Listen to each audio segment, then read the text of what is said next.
प्रतीक की postmortem report ने दिया भाई अखिलेश यादव को झटका। क्या मौत के पीछे भी थी कोई साजिश? अखिलेश के बयान ने किया इशारा। क्यों कहा केस की होनी चाहिए पूरी जांच? क्या सच में प्रतीक यादव को दिया था जहर? पोस्टमार्टम रिपोर्ट में सब पता लगा। नाखून भी पड़े थे नीले। अब सामने आई बड़ी बात। अपर्णा डिंपल समेत बच्चों का रो रो कर हुआ बुरा हाल।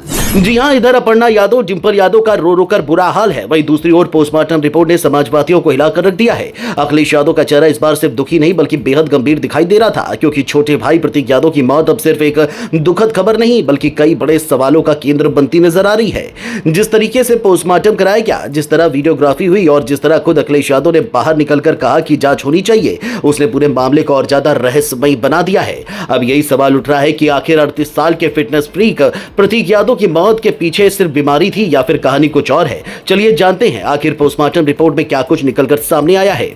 दरअसल बुधवार सुबह जब प्रतीक यादव की तबीयत बिगड़ी तो उन्हें तुरंत लखनऊ की सिविल अस्पताल लाया गया, लेकिन डॉक्टर ने उन्हें मृत घोषित कर दिया।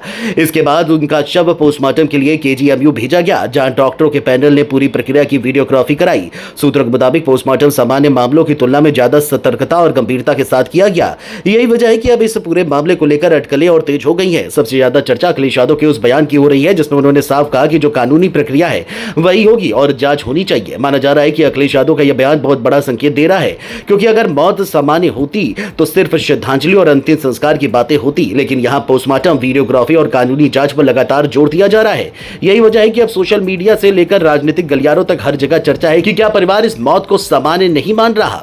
उधर पोस्टमार्टम रिपोर्ट में कार्डियक अरेस्ट की बात सामने आई है। रिपोर्ट के मुताबिक फेफड़ों में खून का धक्का जमने के बाद हार्ट पर असर पड़ा और फिर कार्डियक अरेस्ट आया। हालांकि विस्तृत रिपोर्ट अभी आना बाकी है और उसी के बाद तस्वीर पूरी तरह साफ हो पाएगी। लेकिन इस बीच जहर दिए जाने की चर्चाओं ने माहौल और गर्म कर दिया है। कुछ रिपोर्ट्स में नाखूनों के नीले पड़ने जैसी बातें भी सामने आई, जिसके बाद लोगों के मन में सवाल और बढ़ गए। हालांकि अभी तक किसी भी डॉक्टर या अधिकारी ने जहर की पुष्टि नहीं की है।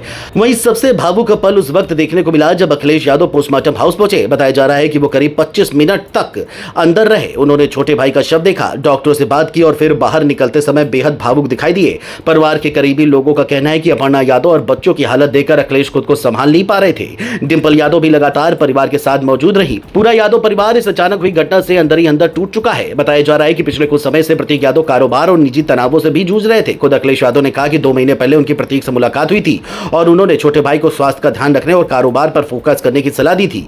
इसी बयान के बाद अब कारोबार में नुकसान और मानसिक दबाव की बातें भी चर्चा में आ गई हैं। रियल एस्टेट कारोबार से जुड़े कुछ विवादों और करीबी लोगों से तनाव की खबरें भी सामने आने लगी। हालांकि अभी तक किसी साजिश की आधिकारिक पुष्टि नहीं हुई है, लेकिन जिस तरह पूरा मामला आगे बढ़ रहा है उसने इस मौत को बेहद संवेदनशील बना दिया है।